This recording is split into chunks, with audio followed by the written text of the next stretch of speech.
وعلیکم السلام آغا جان، کیسے ہیں؟ خیرت و عافیت سے ہیں؟ اللہ تعالیٰ آپ کو عزت دے، سلامتی دے، بہت مہربانی آپ کی، خدا آپ کو سلامتی دے، حکم کریں۔ الحمدللہ آغا جان، میں کافی دن سے کوشش کر رہا تھا آپ سے بات کرنے کی، تو الحمدللہ آج سعادت ہوئی آپ سے بات کرنے کی۔ اللہ آپ کو سلامتی دے۔ کہاں سے کال کیا نام ہے بھائی؟ میں نے فیصل آباد سے کال کیا ہے، پنجاب سے، پاکستان۔ جی میرا نام اجمل رمضان ہے۔ اجمل بھائی، اللہ آپ کو سلامتی دے۔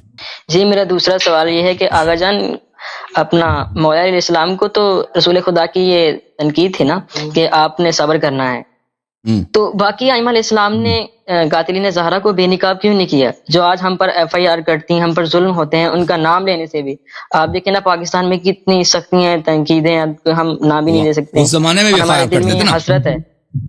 اس زمانے میں بھی ایف آئی آر کرتے تھے نا، اس زمانے میں بھی اہل بیت طاہرین علیہ الصلوۃ والسلام کے روایات میں بہت زیادہ ہے کہ جو تقیہ صرف امام عصر علیہ الصلوۃ والسلام کے عصر میں رفع ہوگا۔ جب تک امام زمانہ علیہ السلام کی ظہور نہیں ہوتی، اس وقت تقیہ کسی نہ کسی شکل میں موجود ہے، ٹھیک ہے نا؟ کسی زمانے میں زیادہ، کسی زمانے میں کم، کسی ملکوں میں زیادہ، کسی ملکوں میں کم، لیکن تقیہ ہمیشہ ہے۔ میں بھی تقیہ کرتا ہوں، بہت سارے مسائل جس پہ مجھے تقیہ کرنا پڑتا ہے، ٹھیک ہے نا؟ وہ ہر شخص اپنے حالات خود جانتا ہے، آپ اپنے حالات خود جانتے ہیں، ٹھیک ہے نا؟ کہ آپ کو کس طرح، وہ روایات میں بھی یہی ہے کہ ہر شخص اپنے حالات خود جانتا ہے کہ اس کے دشمن کون ہے، وہاں پہ اس کو کس قسم کا خطرہ ہے، وہ اپنی سوچ کے مطابق اس کو اجازت ہے کہ تمہیں جن باتوں سے خطرہ ہے ان باتوں میں تم تقیہ کیا کرو۔ تو میرے بھائی، یہ تقیہ ائمہ طاہرین علیہ الصلوۃ والسلام کے دور میں رہا ہے، اور ائمہ اطہار علیہ السلام کی آپ کی خدمت میں عرض کروں، یہ روایات متواتر ہیں کہ جس نے قیام کرنا ہے، مثلا امام جعفر صادق علیہ السلام کے بارگاہ میں بہت سارے لوگ آتے تھے، مولا آپ قیام کریں، آپ حکومت بنائیں، آپ کے چاہنے والے بہت ہیں، فرماتے تھے میں وہ نہیں ہوں، وہ ہمارے فرزند ہیں، آپ کے 12ویں امام ہیں، وہ امام حجت علیہ السلام ہے۔ ائمہ طاہرین علیہ الصلوۃ والسلام کا چشم امید، ائمہ طاہرین علیہ الصلوۃ والسلام کے دلوں کی امید کون ہے؟ امام عصر علیہ السلام ہے، ہمیشہ سے۔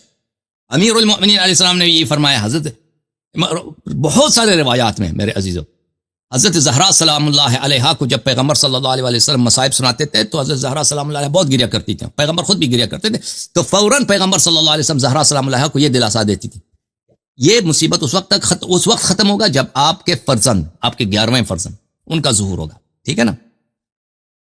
تو یہ قیام جو ہے اور کفر و نفاق کا خاتمہ، یہ باتیں کب ہوں گی؟ یہ جب مولا تشریف لائیں گے، اوکے؟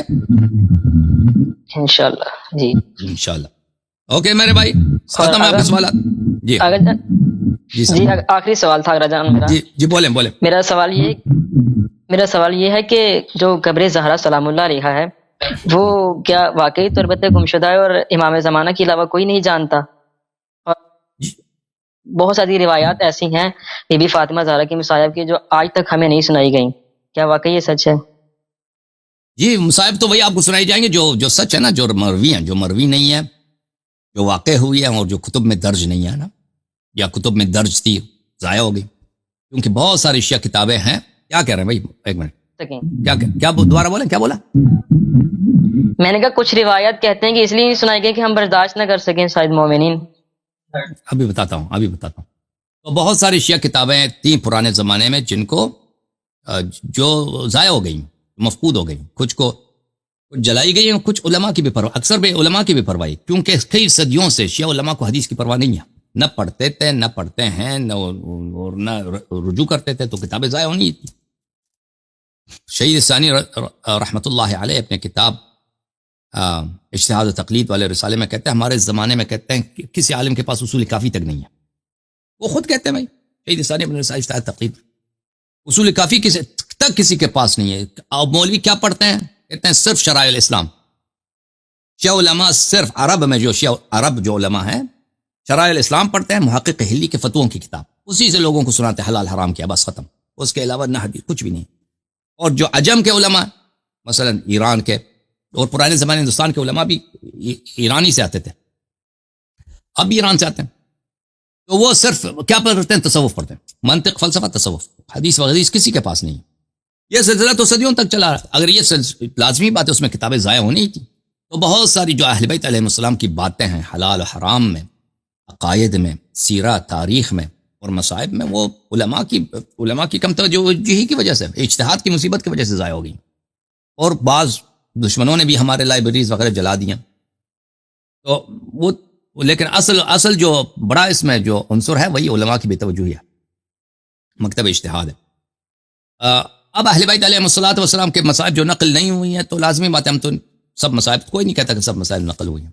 بی بی سلام اللہ علیہ نے فرمایا صبت علیہ مصائب ولو انہا صبت علی الجبال علی الایام لسرن لیالیا. اوکے، ہم ان کی مصیبت کو نہیں سمجھ سکتے، اور آپ نے جو فرمایا کہ ان کے مصائب اس لیے نقل نہیں ہوئے کہ لوگ برداشت نہیں کر سکیں گے، مجھے نہیں معلوم، میں نے کسی حدیث میں نہیں دیکھا، ہو سکتا ہے کسی روایت میں ہو.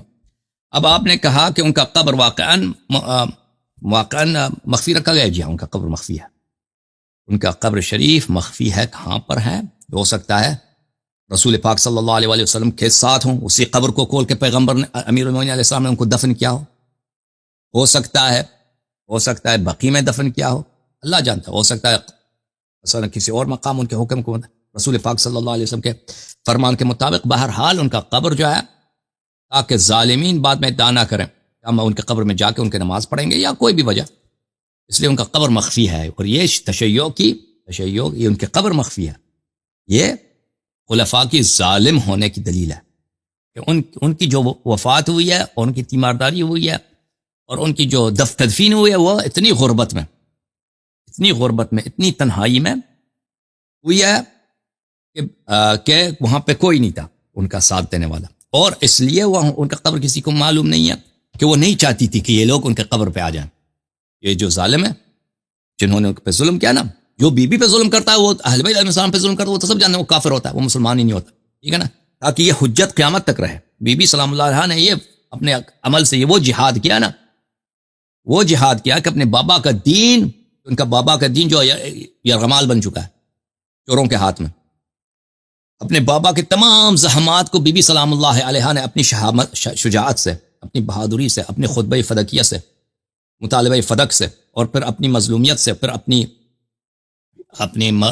فرمایا کہ مجھے مخفیانہ دفن کرو، اپنے بابا کے دین کو بچایا. ہم اور آپ لوگوں کے لیے ایک حجت پر قائم کر دی کہ اس دین میں جو چور ہیں چوروں کو پہچانو.